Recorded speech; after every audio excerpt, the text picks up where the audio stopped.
Hello everyone. Today we are going to start our new chapter, that is pollination. But before starting this pollination, I want to ask you a question.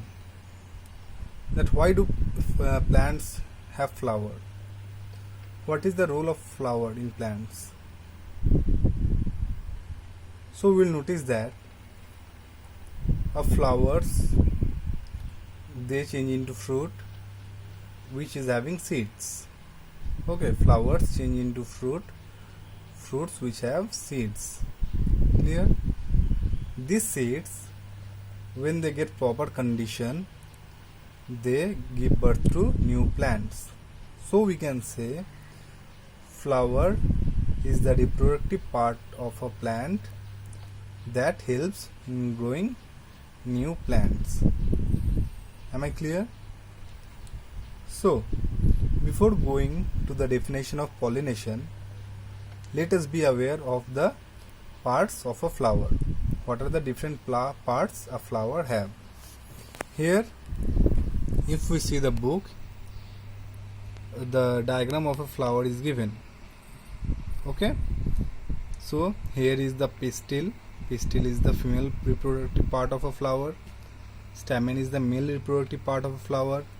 Sepal is the green part of the flower which protects a flower. Okay, normally it protects the bud of a flower. And petal is the colored part of the flower. Colored part means they can be green, they can be red, they can be orange, they can be yellow, white, etc. So what is the reason behind that? Why petals are of different colors? Why they are brightly colored, or the colored part of the flower? What is the reason behind that? These petals are brightly colored because they attract other plants, other animals or insects, so that other insects, when they come and sit on this flower, the pollen grains get stick to them. Okay, so first let us discuss about the parts of a flower. Look at this diagram. Look at this diagram. This is the diagram of a flower containing the male part, that is the stamen, which is drawn in the red. With pencil, this is the pistil. This is the female reproductive part of a flower. This is the sepal, and this is the petal. Okay. So the male part, that is the stamen. The male part, that is the stamen. Stamen is again divided into two parts. What stamen is divided into? Two parts. The anther and the filament. Filament is the long tube-like structure, and anther is the bulb-like structure above the filament. Within this anther, pollen grains are located. What? Within this anther we have pollen grains. Look at this diagram, you will understand properly. What are pollen grains? Pollen grains are the granular substances which are situated in the anther. What is the role of this pollen grain? This pollen grain, they stick on the insects. See, here I told you, here insects comes like bees, butterflies, etc. They come, when they come and sit on the flower, the pollen grains stick to them. Clear? And this is the female part of the flower. Female part of the flower is called pistil. Pistil or carpel. What? Pistil or carpel. Female part of the flower is called pistil or carpel. So we can see pistil is divided into three parts: stigma, style, and ovary. Ovary is the part where the ovules are present. Ovules are the eggs in the ovary. Okay. So pistil has three parts: stigma, style, and ovary.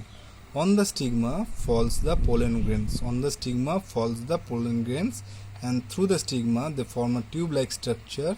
Through that tube, they comes and enters the ovary. What did I say?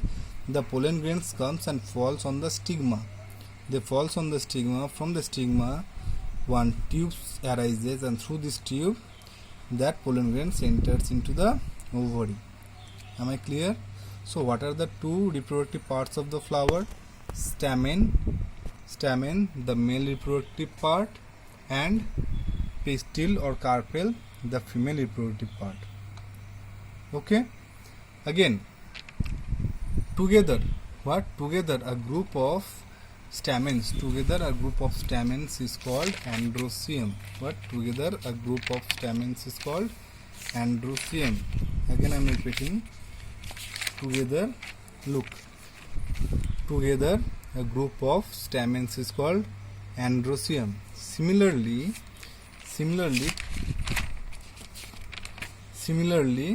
if we are having a group of pistils together, it is called gynoecium. Am I clear? What is androecium? Androecium are the group of stamens together, and gynoecium is the group of pistils together. Clear?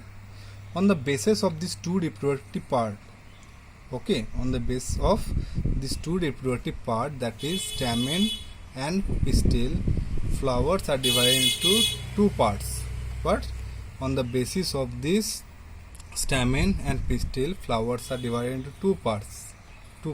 Number one, unisexual flower. Number two, bisexual flower. What? Unisexual flower and bisexual flower. What are unisexual flower? Unisexual flower are those on which only one reproductive part appears. What? Only one reproductive part appears. Like either the flower will have stamen or the flower will have pistil. What? Either the flower will have stamen or the flower will have pistil. They will have only one reproductive part. Such flowers are called unisexual flower. Okay. And what are bisexual flowers? The flower in which we are having both the male, that is the stamen reproductive part, and the female, that is the female reproductive part, is called bisexual flower. Okay, both the reproductive parts are present in one flower. Am I clear to you? So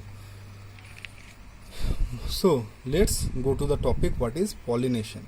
So pollination is nothing but the transfer of pollen grains. Okay, pollen grains from where? From the anther. The transfer of pollen grains to the stigma.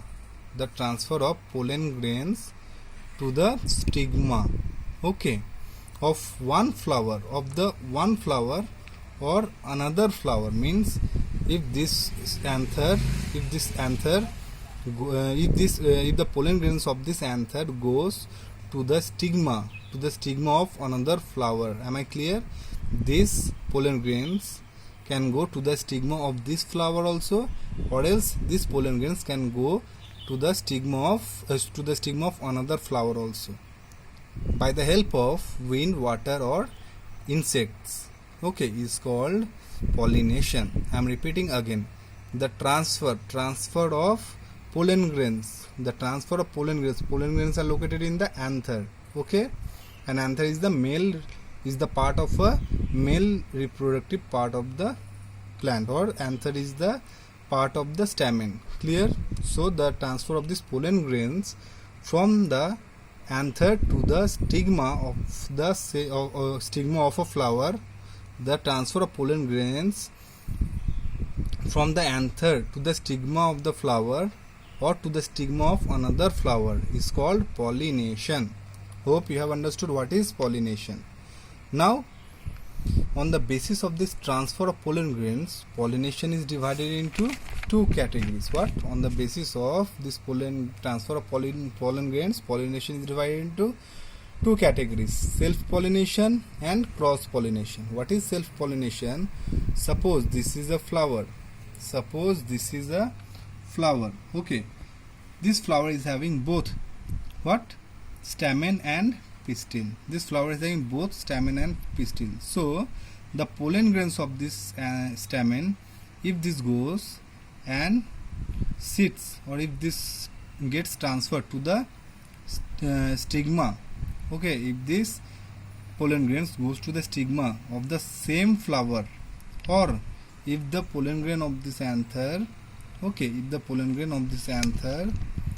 to the stigma of another flower but of the same plant, then this is called self-pollination. I am repeating again. If the pollen grains of this anther, it falls on the stigma of the same flower, or this pollen grains okay, of this anther. The pollen grains of this anther falls on the stigma of another flower but of the same plant.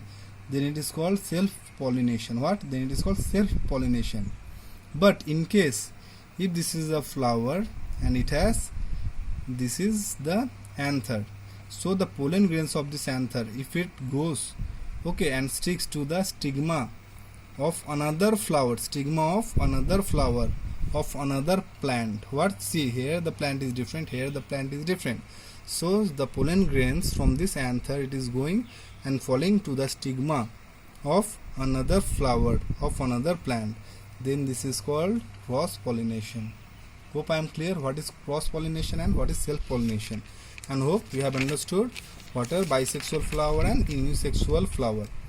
Now let's move to the book.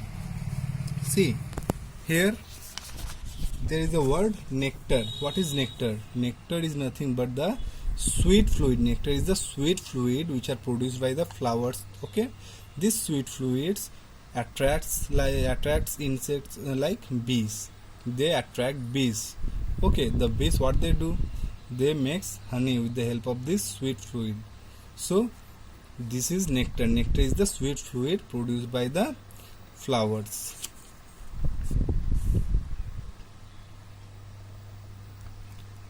So let's recap again. What flowers do? Flowers are developed into fruits. Okay, fruits containing seeds. These seeds, when they get favorable condition, they grow and germinate into new plants. Look at point number 5. When the conditions are right, the seeds germinate to produce new plants. Okay, so new plants grow. So you are understanding, that is the reason why flowers are said as the reproductive part of a plant. Now we have androecium, we have gynoecium. What is androecium? Collection or a group of stamens together is called androecium, or a group of carpels together is called gynoecium. What are unisexual flowers? And what are unisexual flowers which are having only one reproductive part is called unisexual flower, and for flowers which are having both the reproductive parts are called bisexual flowers. What is pollination? Pollination is the transfer of the pollen grains, okay, from the anther to the stigma of the same flower or another flower by insect, wind or water is called pollination. Pollination is of two types: self-pollination and cross-pollination. Self-pollination is what? If the pollen if the pollen is transferred from the anther of one flower to the stigma of the same flower, or anther to the stigma of the same flower or another flower of the same plant, is called self-pollination. If the pollen grains is transferred to the stigma of another flower on a different plant of the same kind, then it is called cross-pollination. Hope you have understood the chapter. Okay, in the next class I will be giving you in the next lecture. Thank you. Take care. Bye.